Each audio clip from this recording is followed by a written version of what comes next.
السلام علیکم ورحمۃ اللہ وبرکاتہ۔ بسم اللہ الرحمن الرحیم، نحمده ونصلی علی رسولہ الکریم، اما بعد۔ محترم حضرات و خواتین، ماہ رمضان کے صرف چند مبارک گھنٹے باقی رہ گئے ہیں۔ پتہ نہیں آئندہ رمضان ہمیں نصیب ہوگا بھی یا نہیں۔ جن لوگوں کو اللہ رب العزت نے نیک کام کرنے کی توفیق عطا فرمائی، اللہ تعالیٰ ان کی حسنات قبول فرمائے اور ان باقی ساعات کی مزید قدردانی کی توفیق عطا فرمائے۔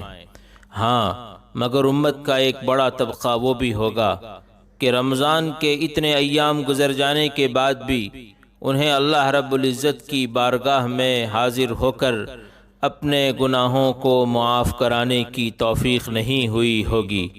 ان سے دل کی گہرائی سے گزارش ہے کہ رمضان کا مبارک مہینہ ختم ہونے سے پہلے جتنا جلدی ہو سکے اللہ رب العزت کی بارگاہ میں حاضر ہوں، اللہ تعالیٰ کے قرب کا احساس کریں، اس کی نعمتوں اور نوازشوں کو یاد کریں، ساتھ ہی اپنی نافرمانیوں اور گناہوں کو یاد کریں اور سچے دل سے اپنے تمام گناہوں کی معافی مانگ لیں۔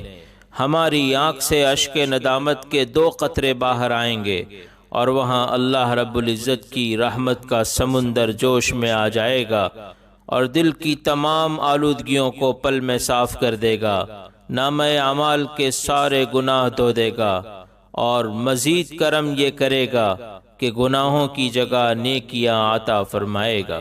محترم حضرات و خواتین، اگر ہم یہ گھڑی چوک گئے اور رمضان کا مبارک مہینہ اسی حال میں گزر گیا کہ ہمارا نامہ اعمال گناہوں سے آلودہ پڑا ہوا ہے اور ہم نے اپنی بخشش نہیں کرائی ہے، تو ہماری دنیا اور آخرت کی ہلاکت یقینی ہے۔